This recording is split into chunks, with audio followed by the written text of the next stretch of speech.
And basically, we're going to talk about some common steps to web security. We could call it common sense steps, but these are things that may or may not necessarily occur to all of us until we have a problem. My audio is low. Okay, let's see. All right, how about now? All right, very good.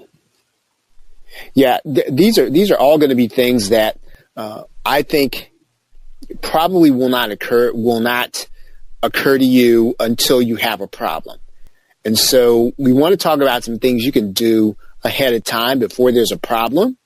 And some of them are going to cost you a little money and some of them will not.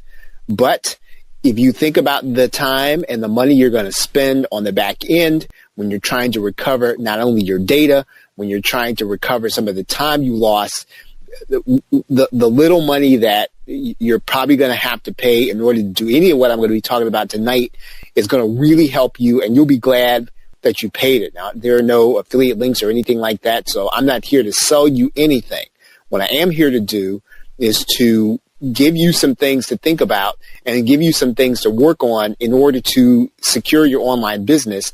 And I want to say this at the outset, there's no way to fully secure your business. And some things I'm going to suggest you have some other people do for you. And other things I'm going to suggest that you get started on doing them. And if you feel like, well, I don't want to spend the money on that right now, then you put it on the list of things that you are going to spend money on, right? So that's kind of where we're going to approach this here tonight. So let's talk about, so to be secure, what costs business owners like you and I the most is the time involved with the security issue. So anytime we've got to deal with something, yeah, there's probably going to be money. Most of us have figured out how to protect ourselves, and we got credit card protection and all those things, and we'll be able to get the money back typically, right? You know, identity theft and other things like that. There are firms out there who deal with that. I don't think is the most, I don't even think that's the most pressing thing for you if you're in business, an online business or a brick and mortar business. It is the time you lose. It's opportunity cost. It's time that you've got to spend not doing your business. It's time you've got to spend not working on the things that you were working on. It's time you've got to spend reestablishing relationships and all those things that you were progressing on until you had the security issue, and you got to stop to deal with it. So really, it's the time involved. And therefore, taking precautions is the best way to preserve your time in your business. So that's really what we're talking about here tonight. What can you do to secure yourself when you're making payments, right? What can you secure yourself when you're taking payments? Right? What can you do to protect yourself against hardware loss? There's not a lot, but there are some things that you can do, and they're not always going to be the things that are going to be most obvious. This is not going to be solely about securing your WordPress website. So, in fact, most of this is not going to be about WordPress. Now, there are entire courses about WordPress. We're not going to fully talk about WordPress here tonight. The technical things that you can do for your WordPress site, and here is where I'm going to suggest that you spend a little money. You need to hire someone to do these things and be done with it, rather than getting in and messing around with HTA access files and all those things. I'm sure you're capable of it, but as an online business owner, as a brick and mortar business owner, these are things that really, they're not going to cost you to have somebody done, have someone do them for you. And I'm going to run through these things. I'm going to run through these things now. I'm changing the database, right? Making the database secure. Again, that's something you could pay somebody to do. Securing your WP config file. And again, some of these things you might feel like, well, these are sort of over my head.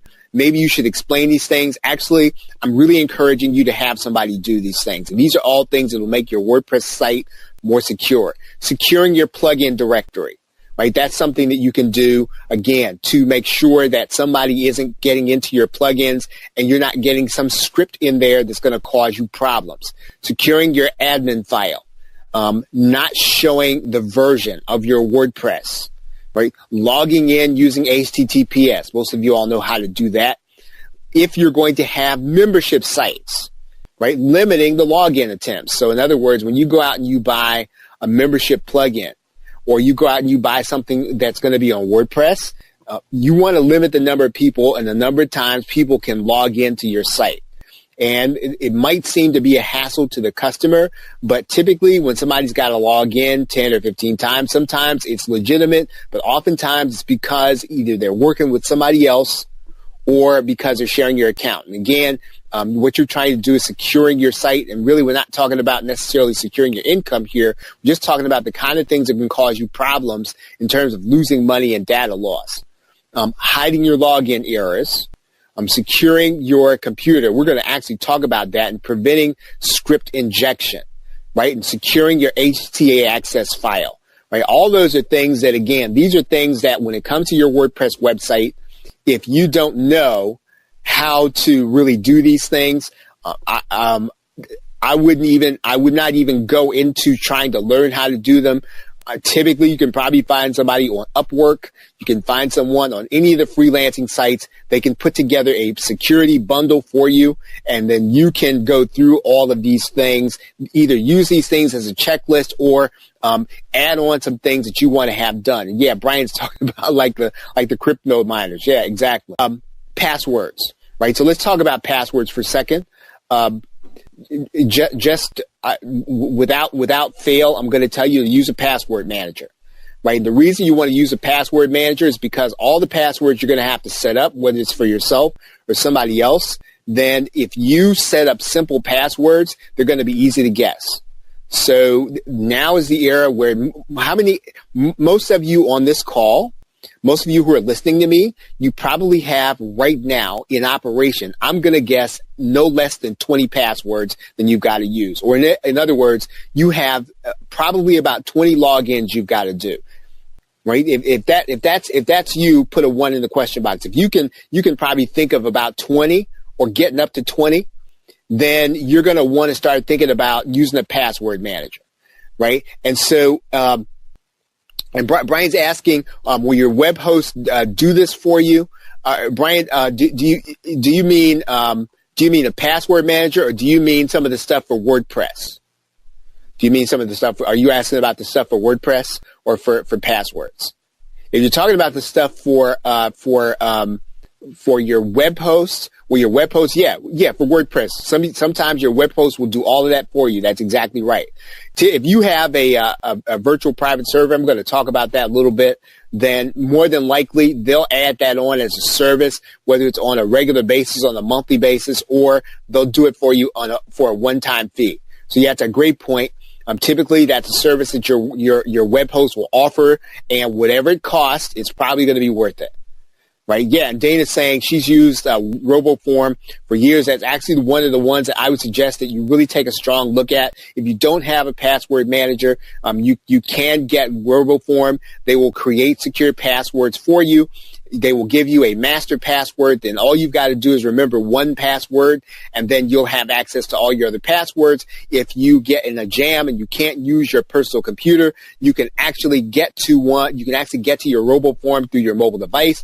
You can also get to your RoboForm through the web. So you can get access to all of your passwords in a secure online location. So RoboForm is kind of I'd say it's one of the most popular. I don't know if I'd rate it the best because I don't know which one is best or not, but I've used RoboForm for years. A number of people who are into online marketing and they have hundreds of passwords to log into. Then it is a great facility to use. There's another service called LastPass. LastPass, pretty much the same thing. Like RoboForm, and then there's another one called 1Password. And I think that's peculiar to the Mac, right, or to the Apple universe. But regardless, it really does not matter which one you use as far as this session is going to go. You need to get one, though. Creating an insecure password, you were really asking for trouble, and you were asking for somebody to be able to guess it. And anything that's going to be like your name or your birthday or your name or your daughter's name, your daughter's birthday, all those things, more than likely, and people have, people who are working at this, they will randomize, different strings and different characters to try to guess your password by brute force, try to get into your online account. So please, I think RoboForm is maybe $19 for a calendar year, and it's probably going to be probably the best $19 you're going to spend, right? So that's if you didn't do anything else beside that one thing, and you were to start using the random passwords created by RoboForm for everything, then you will have gone probably, I'd say, 2/3 of the way down the line towards securing your system, right? And Tracy is saying that something called Dashlane is free, right? There's something called Dashlane. I've never heard of Dashlane, but you can check it out probably at dashlane.com. Okay. And when you're going to use these things, allow the random password to be created. So don't get RoboForm or any of these and then use it to use your same old password, right? Use a random password. If you're going to have others using your stuff, you're going to have other people logging in, please let somebody create your passwords for other people. So don't let them create something that's going to be insecure. You create it for them. And then think carefully about whether or not you're going to allow somebody to change their password, right? Because again, especially if somebody's got access, and you wouldn't think about this otherwise, but think about this for a second. Let's say that I am your virtual assistant, and you give me access to my account, and you give me a random password, but at the same time, what's the first thing I'm going to do when you give me a random password? Right? What do you think I'm going to do as your VA if you give me the opportunity? I'm going to change that password. And what am I going to change it to? I'm going to change it to something that's going to be easy for me to memorize. And listen, I would not give anybody the opportunity if they're going to be working for you as an assistant, working for you kind of alongside of you, especially if you're going to give them admin privileges. Do not give people the opportunity to change their password. Right? Do you understand why I'm saying that? So if you get that, please put the number 2 in the question box if you understand where I'm coming from there.